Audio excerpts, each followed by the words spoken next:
Hello अस्सलाम वालेकुम दोस्तों। तो यार क्या हाल है। आज की इस वीडियो में हम क्लॉजेस और सबऑर्डिनेट क्लॉज के रिगार्डिंग डिस्कशन करेंगे। तो चलें सबसे पहले जानते हैं कि क्लॉज क्या होता है। तो clauses basically a part of a sentence, ये किसी भी सेंटेंस का एक हिस्सा होता है और इसको एक क्लॉज कहलाने के लिए इसमें एक सब्जेक्ट और एक वर्ब का होना लाजमी होता है। ठीक है, अगर आप सेंटेंस को कोई दो हिस्से कर दो और वो दोनों हिस्से मेक सेंस करें या दोनों हिस्सों में जो है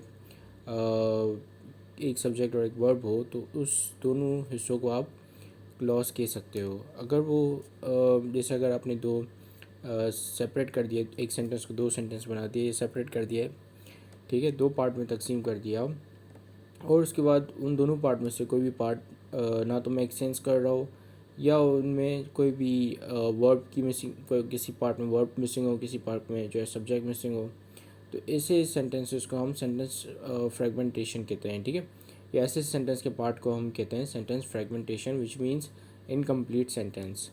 ठीक है, so clauses are the segment of a sentence. Segment कहते हैं पार्ट को, so it's a part of a sentence and in order to be called as clause it must contain a subject and a verb. ठीक है, subject यानी कि कोई भी, जैसे he, she, it, they, them, ठीक है, दे, दैम, और वर्ब जो कोई भी एक्शन, ठीक है, कोई भी किसी भी काम के करने को या होने को हम एक्शन मतलब वर्ब कहते हैं। ठीक है, अब हम जानते हैं कि सबऑर्डिनेट क्लॉज क्या होता है। वैसे इसमें तीन तरह के क्लॉजेस होते हैं, बल्कि चार तरह के होते हैं।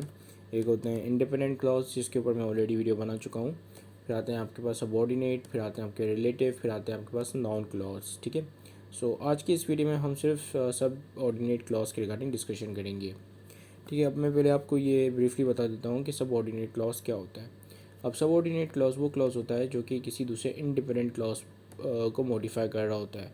अब मॉडिफाई कर रहा होता है इसका मतलब कि उस क्लॉज को की उसको और मज़ीद एडिशनल उसके अंदर मीनिंग डाल रहा होता है, या तो फिर उसको उसकी मीनिंग को चेंज कर रहा होता है। ठीक है, मॉडिफाई का मतलब होता है चेंज करना, या तो फिर उसमें और ज़्यादा मीनिंग ऐड कर रहा होता है। ठीक है, सो इस तरीके से मॉडिफाई कर रहा होता है एक क्लॉज दूसरे क्लॉज को, जो क्लॉज दूसरे क्लॉज को या इंडिपेंडेंट क्लॉज को मॉडिफाई कर रहा होता है, उस क्लॉज को हम कहते हैं कि ये सबऑर्डिनेट क्लॉज है। ठीक है, अगर आप सबऑर्डिनेट क्लॉज को सिर्फ अकेला पढ़ेंगे और उसको जो इंडिपेंडेंट क्लॉज से अलग कर देंगे, सेपरेट कर देंगे, तो आपको वो उसमें एक वर्ब या वर्ब और सब्जेक्ट तो होगा ही, लेकिन आप उसको पढ़ के ऐसा महसूस करोगे कि समथिंग इज़ मिसिंग है। ठीक है, यानी कि कोई चीज़ इनकम्प्लीट है और ये सेंटेंस जो है मेक सेंस नहीं करेगा। ठीक है, पूरी मीनिंग डिलीवर नहीं कर सकेगा। तो ऐसे सेंटेंस को कंप्लीट होने के लिए एक इंडिपेंडेंट क्लॉज का होना लाजमी है, या ऐसे क्लॉज को कंप्लीट होने के लिए, पूरा सेंटेंस बनने के लिए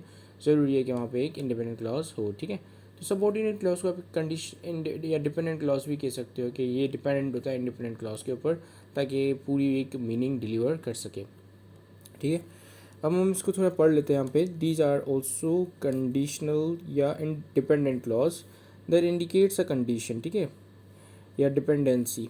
अब कंडीशन कैसे, जैसे इफ़ देन स्टेटमेंट्स होती हैं। ठीक है, अगर ये होगा तो वो होगा। ठीक है, सो इफ़ देन स्टेटमेंट्स क्या है, जो इफ़ वाली स्टेटमेंट है, इट्स सबऑर्डिनेट क्लॉज। ठीक है, क्योंकि ये पूरी तरीके से मीनिंग डिलीवर नहीं करता बल्कि कंडीशन जाहिर करता है। ठीक है, such clauses modifies the independent clause by asserting time, place, reason, but subordinate clause cannot make sense or seems to remain incompleted. Sorry, this is incompleted if you separate them. ठीक है, अब जैसे यहाँ पे हम एग्जांपल के तहत इसको समझ लेते हैं। इस एग्जांपल को अगर आप पढ़ें तो इसमें क्या लिखा हुआ है कि if my friend catch the right bus, if my friend catch the right bus. ठीक है, सो इट्स अ क्लॉज। ठीक है, ये एक क्लॉज है क्योंकि ये यहाँ पे एक वर्ब है और एक सब्जेक्ट है। तो लिखा है कि then they will arrive on times. If my friends होगा, दैट एट्स ऐसे यहाँ पे लगा लेते हैं। If my friends catch the right bus, ठीक है, then they will arrive on time. ठीक है, सो ये एक आपकी यहाँ से लेकर यहाँ तक ये क्लॉज है। ठीक है, और दूसरा क्लॉज जो है वो दे विल अराइव ऑन टाइम। ठीक है, ये क्लॉज है और एक ये क्लॉज है। अब ये वाला जो क्लॉज है वो इंडिपेंडेंट क्लॉज है। इंडिपेंडेंट क्लॉज कैसे है कि अगर आप इसको सेपरेटली पढ़ोगे तो ये स्टिल इसकी मीनिंग जो है वो इंटैक्ट रहेगी। ठीक है, इसकी मीनिंग यहाँ पे रहेगी, आपको कुछ मैसेज डिलीवर होगा यहाँ पर। ठीक है, और आपको ऐसा फील नहीं होगा कि ये कोई इनकम्प्लीट सेंटेंस है। जैसे अगर मैं कहूँ कि दे will arrive on time, so it's giving a complete meaning कि वो लोग जो हैं वो टाइम पे आएंगे। अब मैं इस अगर मुझे रास्ते में कोई बंदा मिल जाता है और मैं उसको कहूँ कि दे विल अराइव ऑन टाइम, तो वो पूरी मीनिंग समझ जाएगा कि हाँ भाई कोई टाइम पे अराइव होने वाला है, ठीक है। लेकिन अगर मैं कहता हूँ किसी भी बंदे से, आपसे कहता हूँ कि if my friend catch the right train, ठीक है, और उसके बाद मैं खामोश हो जाता हूँ, तो आप कहोगे कि भाई ये कहना क्या चाह रहा है, राइट। क्योंकि मीनिंग जो है पूरी यहाँ पे डिलीवर नहीं हो पा रही है, क्योंकि अभी भी आप सस्पेंस में हो कि हाँ if my friend catch the right bus, ठीक है, फिर क्या होगा आगे, ठीक है। तो अब ये एक्सपेक्ट करोगे ये लाइन सुन के कि आगे क्या होगा, ठीक है, आगे मतलब उसने इनकम्प्लीट, यहाँ पे इनकम्प्लीटनेस जैसा या इनकम्प्लीटनेस वाली वाइब्स आ रही हैं, ठीक है। सो जब ऐसी वाइब्स आ रही हो आपको एक क्लॉज को पढ़ के, तो समझ जाओ कि ये जो है सबऑर्डिनेट क्लॉज है, ठीक है। सो ये सबऑर्डिनेट क्लॉज जो मॉडिफाई कर रहा है कौन से, इस इंडिपेंडेंट क्लॉज को, ठीक है, क्योंकि अगर ये होगा तब ये अकर होगा। So it's kind of a changes the condition. So ये जो है आपके सबऑर्डिनेट क्लॉजेस होते हैं, और इसी के साथ ही आई होप कि आपको ये समझ में आ गया हो। So this is it, thank you much for watching this video, have a great day and अल्लाह हाफिज़।